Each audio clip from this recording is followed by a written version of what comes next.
guys, Jason with Graves of the Groves and also RottenPropWorks. Some of you may or may not know I have started a website, RottenPropWorks.com, where I sell unpainted latex hands and feet.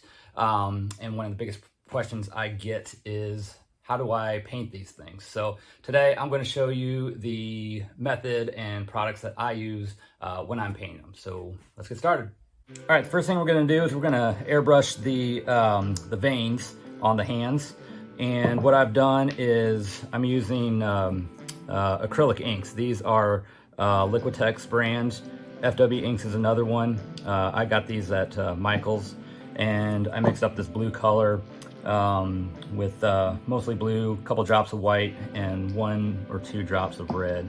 And now we're going to cut it about 50-50 with some isopropyl alcohol. This is 99.9%. Right now it's kind of difficult to get. I actually found this on Amazon. And I like to use these infant medicine dropper administrator syringes. They work pretty good for getting just little small amounts of alcohol. So anyway, we're gonna mix this up. This basically just makes it so it goes through the airbrush easier. And we'll move over to airbrushing the veins.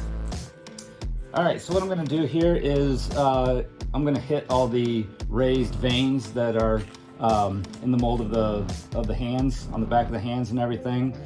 And I'm gonna forewarn you right now, when I get done with these next 2 steps, it's gonna look absolutely ridiculous, but just bear with me. The final outcome is it works. So we're just going to basically just highlight these veins here.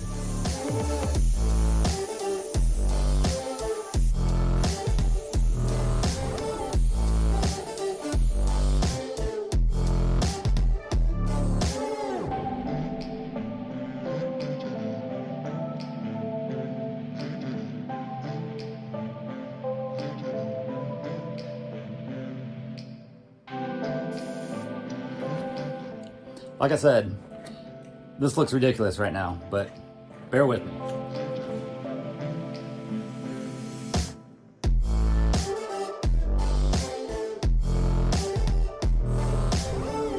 Like I said, I know that looks bad already, which it does. And just wait, it's gonna get a lot worse. So now we've done the veins. Now we're gonna make like a maroonish, purplish color. Take quite a bit of red. I dumped the blue back into my little cup here. All right, so I made this maroonish color. I'm going to get some of this blue worked out through my airbrush, and we'll go on to the next step.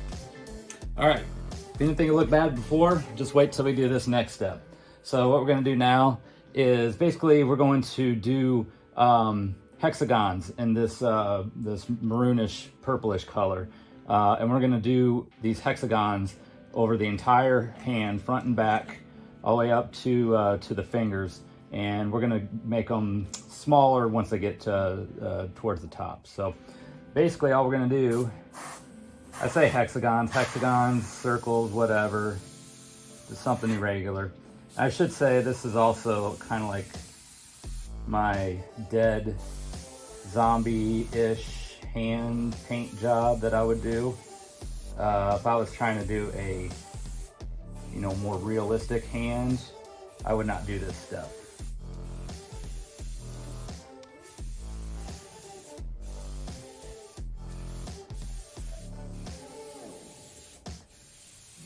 But bear with me. I know I keep saying that.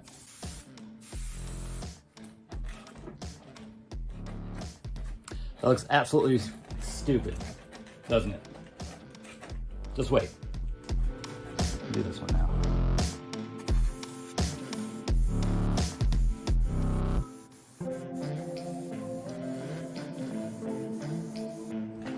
All right. Looks like a really, really bad tattoo, but next step. All right, next we're going to do our base coat, which I guess technically it's not a base coat since we've already painted on them. But this is a mixture that many people use. I think Ed Edmonds probably is the originator of it, where we're going to use 1/3 interior flat latex house paint, 1/3 distilled water, and 1/3 casting latex. This is the same stuff that I use to cast the hands and the feet with. So I've already have a mixture of it mixed up. I went to Sherwin-Williams and picked out a color that I didn't really like. Well, I picked it out, I liked it at the time. Tried it, didn't really like it, so I ended up tinting it with just regular acrylic paint. So kind of got this more grayish color since we're going for a dead zombie-ish. And we're going to be spraying them just using a cheapo Harbor Freight airbrush. So the first thing I'm going to work on is getting in between the fingers, because that's always the most difficult part to get.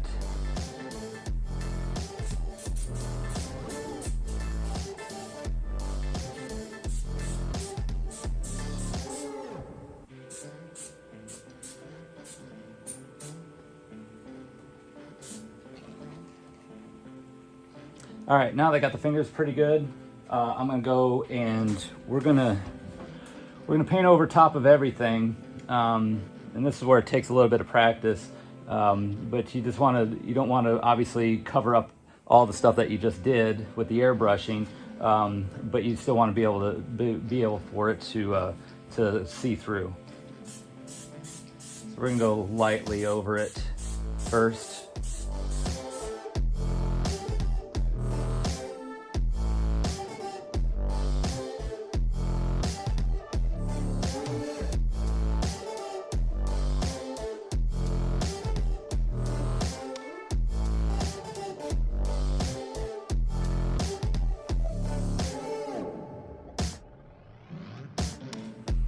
See how it's starting to look a little less ridiculous?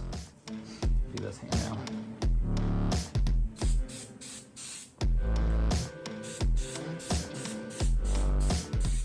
And don't worry, we still have another layer to do over top of this of something else. So this isn't the finish line yet.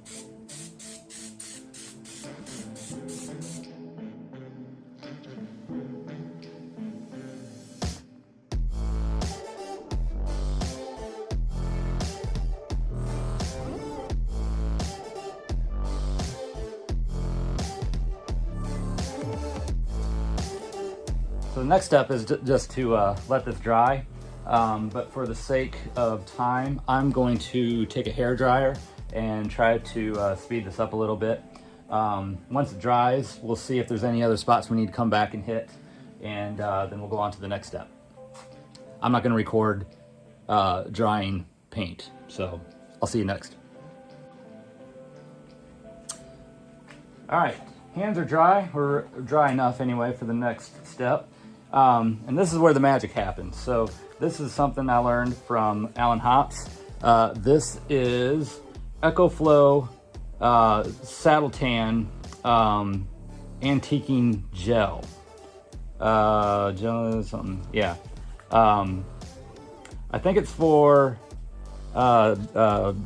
staining or tanning leather of some sort. Anyway, it's a gel. And basically all we're going to do is we're going to coat the entire hand and rub it off, and it'll give us that really good skin color. And I am dangerously low on this stuff.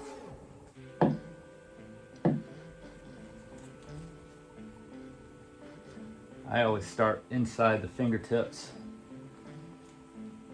And make sure you get every single nook and cranny, every little crease.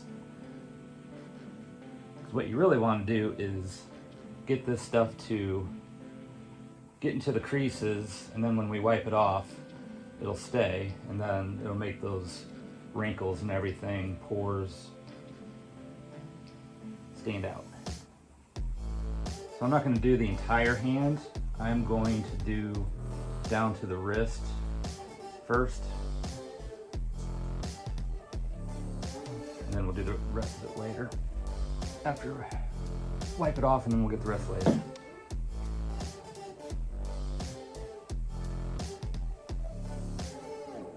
Definitely want to wear gloves during this portion.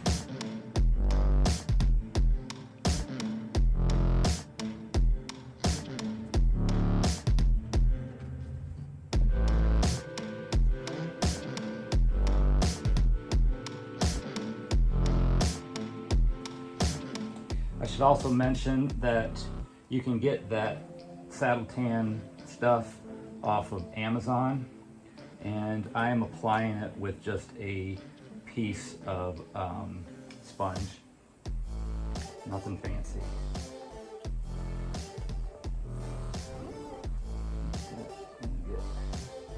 Nice thing about this stuff is you can always, if you miss a spot, you can always go back and touch it up. So then I'm going to take a rag and I squeeze it off. I don't want to rub it off, because if you rub it off, you're going to leave streaks.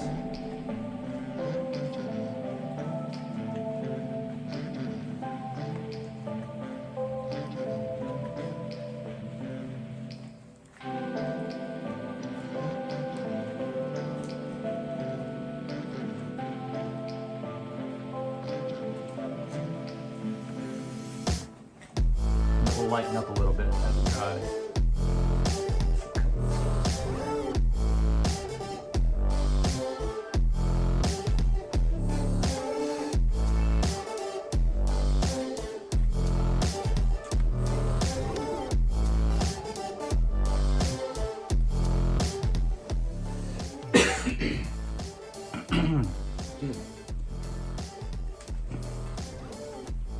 Oh, I hope I got enough to get through both these hands. It's pretty tight.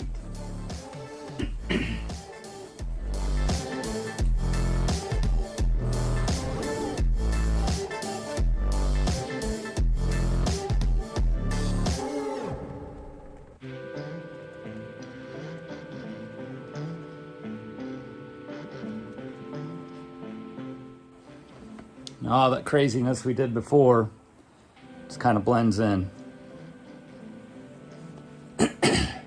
Still got a little bit more airbrushing to do, but we'll get to that after this.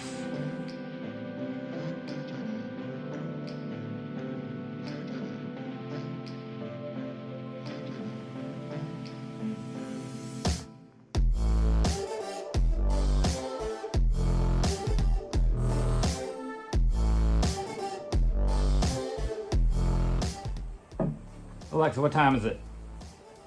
It's 2:20 p.m. Okay. Excuse me. So this whole process is taking about an hour.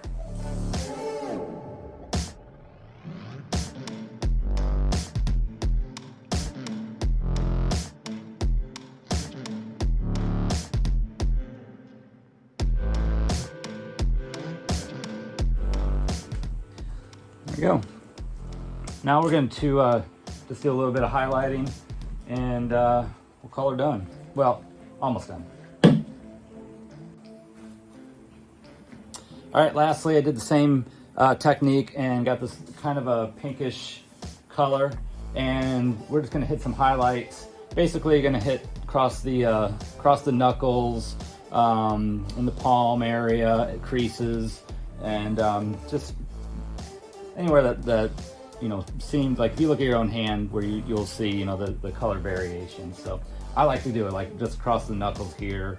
I'll do it down here in the palm, like all those areas, and then I'll just go around and just hit just random splotches and stuff. Make sure my pressure down.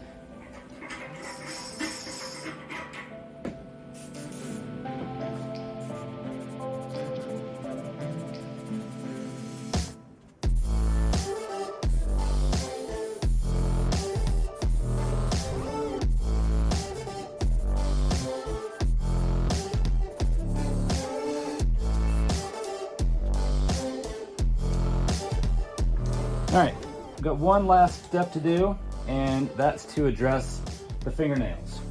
I'll be right back. All right, last thing I'm gonna do is hit the fingernails just to give them that kind of glossy nail color or sheen. This is Liquitex Gloss Medium, and this stuff works really well. So I'm just gonna take a paintbrush and paint just the nails.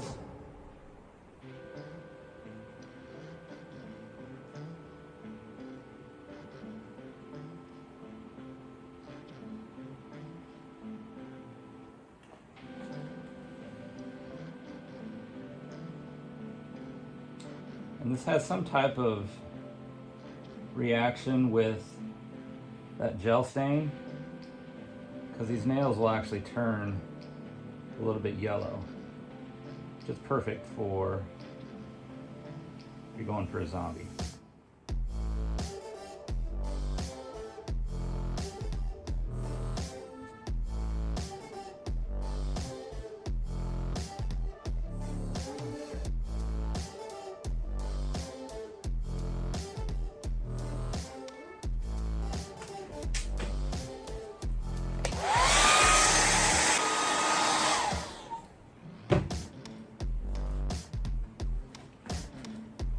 There you have it.